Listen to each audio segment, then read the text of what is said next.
What is going on YouTube? Chrono here and welcome back to another episode of our free-to-play challenge. So today is going to be a very special episode. We have our prep before we go into Stia. Now Stia is the final region that we need to complete. I want to do a quick prep video to let you guys know kind of where I'm at, because honestly the Kavara section is the first time I really ran into hard blocks or hard lockups when it came to the battle power grind.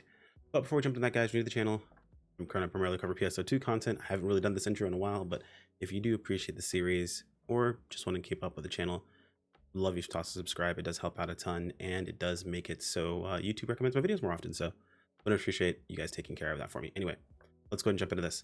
So I haven't been doing this, and I really should be doing this each time we do these videos, and I keep forgetting, to be perfectly honest. But just so you guys know, no premium has been used. We still only have the basic inventory, so all we have is default and character storage. Temporary storage is everyone, of course, and then drop storage and all that good stuff. We haven't used anything else, just these two storages. And as you can see, go over to, what is it, purchase history. Our purchase history is completely blank, so we haven't spent any money on this character. He is completely free to play. So where are we right now as far as gear is concerned? We're chilling with a Stia blade. The Stia blade is fully augmented out. Now I wanted to switch over actually to using the weapons from the next region. And I also had planned to grab an Obsidia, but to be perfectly honest, the Obsidia, while good, isn't really worth me setting up. It's not a weapon I'm going to be using in the future, and I already have my other two weapons right here. I have an Effulgent blade plus 50 and a Tenor's blade plus 50. Both of these currently sitting at level 2 on their augments. I need more resources, and those resources come from Stia. So that, and of course they cost money. So I just went ahead and left these at rank 2, and we're gonna leave them where they are for right now. The Stia blade is also at rank 1. This was due to money. I could probably push this up to I don't know if I can go to 4. I probably can go to 4 now that I think about it. If we just double check our resources, yeah, I can go up to 4, but our NX cubes are limited. We will get a ton of these as we are grinding, but I don't want to go too hard into that just yet. We're going to leave that as is, and our weapon will probably be our Stia blade going into the next region. This weapon's very useful just because of its potential. We do regen PP back every single time we kill an enemy, so this is super awesome to use for grinding. And since it's something we're going to be using in the future, it's worth going ahead and investing in this and then just holding on to it, where Obsidia is something that we would use in an interim. I really thought this is something I would have wanted to use beforehand, like going into the next region, but as you can see, I would need to upgrade this to plus 50 and then augment it. It would also not really be great because of the whole multi-weapon situation. Basically, this would just be a stat stick of damage where I quite literally don't need it. So I went ahead and just held off of doing that, decided, I know what, honestly, I don't really need to worry about it. I'll stick to the weapon that I've got, and then, of course, these two weapons will be made as well. So our plans going into the region, we are still rocking the same armor at the moment. As you can see, we are currently at 2975 battle power. During our grind session, we got to 65, which wasn't intentional. We grinded it and we just hit 65 from that 1 hour worth of grind. All we popped were a couple of buffs. I think I popped one EXP buff. It was a plus 25% I got from the quest.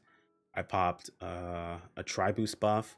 I made sure I used all of my my add-on skills. I made sure I actually applied all add-on skills.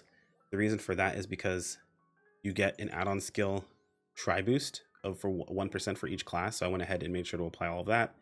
And then had a Meseta boost as well as a RDR boost.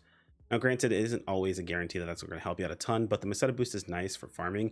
And I made, like, I want to say 500 to 600k in just the hour I was farming in Alnoth at the time. Now, I could have definitely made more money had I farmed a bit differently. I don't plan to farm in Alnoth moving forward.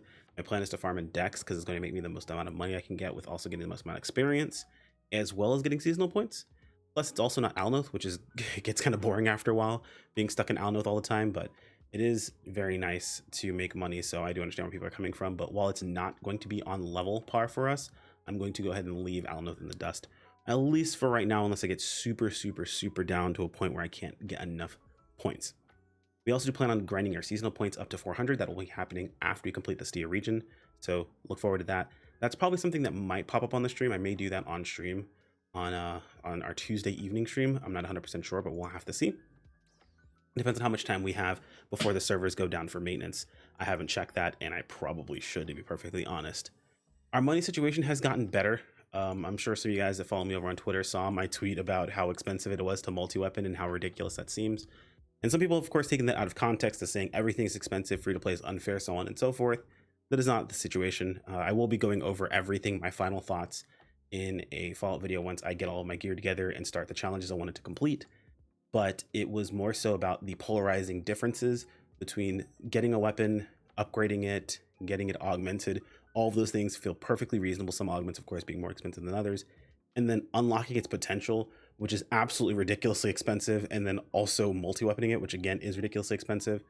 One of those things being necessary for progression, while the other one just being very convenient. And it's part of what keeps the game fun, is being able to multi-weapon weapons and do different combinations. And those two things cost a whole lot.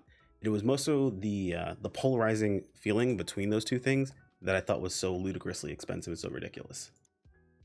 Now, it is worth mentioning, and this is something that I personally experienced as well going through this process, because of how quickly we're progressing, it's made it more difficult. Earlier on, it wasn't too bad, but it's the later stages that become more difficult.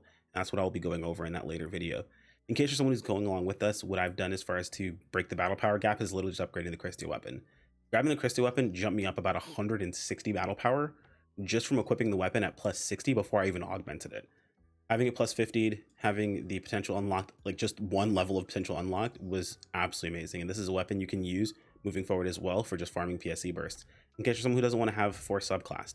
Yes, you can also just subclass force and be able to have the same effect, but it's kind of nice not having to worry about relying on a specific class as a subclass, and you can just play the weapon that you want to use with the classes you want to play and level them up in a which way you want to. So that's super cool, super helpful. And if you're someone who's progressing and you're at this point, I would highly recommend this being your like entry weapon into Stia.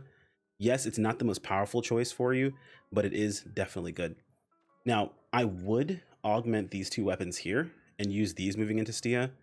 Even only at Blitz Unit 2, that's still really nice because that's still 12% potency with 15% crit rate. As well as, of course, we have this here too, same potential, but we also have the New Year's enemies. The reason I'm not is because I need to essentially switch over to tech later on, and it's not an easy process for me just to replace these units, move into tech in a meaningful way, and then also augment these two weapons at the same time. So I could augment these two weapons for melee and be perfectly fine, but realistically we want to switch over to tech because tech is going to be cheaper in the future, and we need to make sure we also have armor that's going to go with that as well, right? So the armor that we're going to be going into, do I have an example of it in my inventory? I do, is going to be the SEGA armor. The SEGA is melee and tech, which is nice, which, I mean, I may, no, because what we're going to be going for is a very specific set of SEGA, or a very specific set of FTIS armor or FTIS gear, which is going to be the pieces with mastery on it. So I'll be showing you guys more about that and how we're going to be setting that up and how we're going to be able to afford that, because it is going to be very expensive, but we'll talk more about that later. We do also have the Obsidian weapon and boots. We're going to be selling these on the market when we do go to sell some things, so we're holding on to these for now. And as you can see, our Renesia weapons, we are like, we're mostly out of a bunch of them. I didn't realize you could do this, and I highly recommend you do this on your end, that in case you're someone who needs to go ahead and get some more SG, say you're newer, if you actually unlock the potential on the Renesia weapons, you can actually get some titles completed, which will give you SG. I was completely unaware of this, and had I known this, I would have done this on all my Renesia weapons. But if you still have yours, I recommend doing so because it will get you some title completions. Shout out to the individual in the comments who let me know about that in a most recent video that we released. I had absolutely no idea. We also have Christie boots here. These are just for multi-weaponing later. Multi-weapon, again, is super expensive, so we're not going to invest in that just yet. And that is really all we've got, right? We're sitting on about 2,300 SG. I still haven't bought material storage. Yes, it is super useful. It is super helpful, but it hasn't really been necessary for me to be able to progress. They did recently make a change and make it so while you're farming, less items drop, more raw Meseta drops, which would seem like a negative thing, but it's actually way nicer because it means there's less inventory management you have to deal with and more raw Meseta gains. Now, it is also technically better for free to play as well, because that does mean that on the situations where we have Meseta boosts, we don't have to rely specifically on the auto sell feature to be able to make a bunch of extra money. If more things are dropping as raw Meseta, that Meseta boost that we have running will also get increased of those items. In case you weren't aware, that's actually how that works, is if you have raw Meseta increase as one of your buffs, then anything that drops as Meseta is going to get buffed in the amount that it actually provides you. So that's super cool, and I like that a whole lot. I like that change, and it did make, you know, farming PSEs a lot less tedious with minimal resources. As you can see, we still are stuck with, you know, the base, what is it, 100 inventory with the base 200 default storage and the base 300 character storage, which we're getting pretty close to filling up the character storage, and that's mostly because I'm holding on to a bunch of resources, a bunch of things I'm actually not even using. There's a bunch of stuff in here that I'm not using, some sussy things. We'll have to go ahead and sort through, maybe toss into my my player room in base PSO2. But that's pretty much all we've got. I am essentially completely set up and ready to go when it comes to Stia. I'll be pushing through that mostly tonight, actually. We'll just be smashing through all of Stia. I should be at a good spot battle power wise to not have to worry about any battle power gates. But in case we do run into any, I'll let you guys know in the video following this process. Likely what we'll do is we'll try to push forward as far as we can to get to a point where we don't need to worry too much about anything. We are high enough level to complete all of the Trania as well as all of the tower in Stia, so that will get us some points, so we should be good to go there. But as far as our map goes, we'll go ahead and pop open that. This is kind of like just to wrap things up. As far as dailies go, we've just been gathering.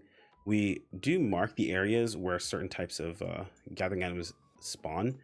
One thing I have gotten in the habit of doing, you can see all my randomized marked. This is actually from before I decided to do this challenge. I had the character set up and everything, and I marked the randomite because the event was going on at that time, but I hadn't marked my map up after that, and I'm trying to get back in the habit of doing it.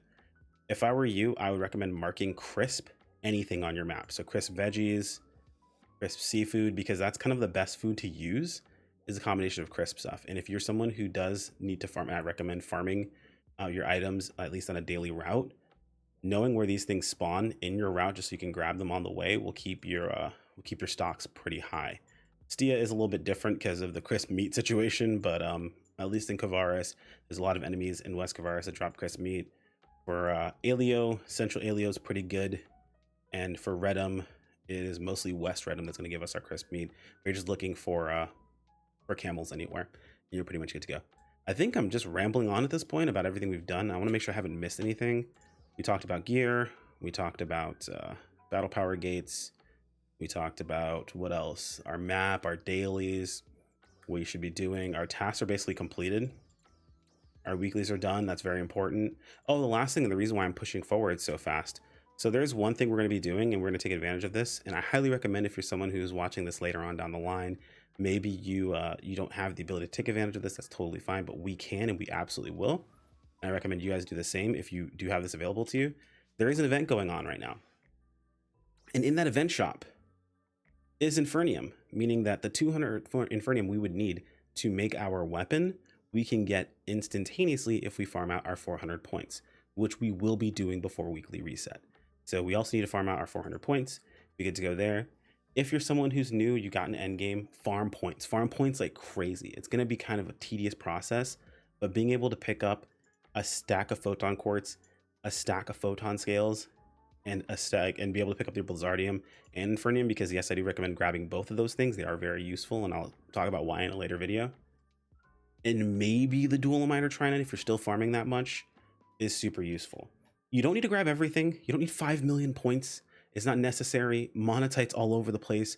Tetrasite you'll find everywhere. I have 700 of it, and this is not even from like just a randomite situation. I think by the time I was finished with randomite, I was at like 400.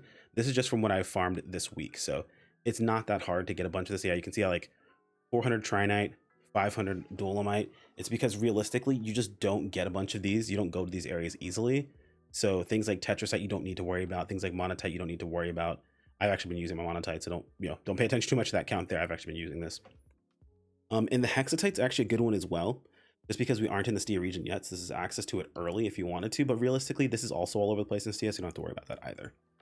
But really, what we really want to get, we want to go ahead and get a hold of this Infernium. We want to go ahead and get a hold of these stacks of items if we can, because they are going to be very useful. Photon chunks, again, not that hard to come by. You can grab them if you want to, if you happen to get enough points, but I wouldn't worry too much about it. The biggest thing is going to be our Infernium, and then following that up is going to be the quartz, the photon scales, and all of that. I also realized by the time this video comes out, it probably is not going to be in time to let you guys know you need to do this. So I'll likely make an update video that will go out tomorrow letting you know about this. So this is going to be kind of a little out of order, but you know, it's something I do want to make sure people know about, and I know other people have been making content about as well. So definitely important. Got to go back to my hut because you know, back when we hung out in Kavaris, this was the place for me to be all the time. This is my little hut. But yeah, guys, that's pretty much all I've got for you guys today. Let me know if you have any questions in the comments below. I know a lot of people are enjoying this series. I do plan to stream some stuff from this character, but I didn't want to get through most of this because I didn't want to take any unfair advantages. I know if I stream this character, people are going to want to play with me and try, you know, to help out and things like that. And I don't want that to be something that people use as an excuse as to why they can't do something. So I wanted to do this solo as much as possible. We're getting to the point where we're going to be doing some group content, and that's going to be at the very, very end. Anyway, guys, let me know if you have any questions in the comments below. Like if you enjoyed the video, subscribe when you keep up with more, and I'll see you all next time. Take care, everyone. Peace out.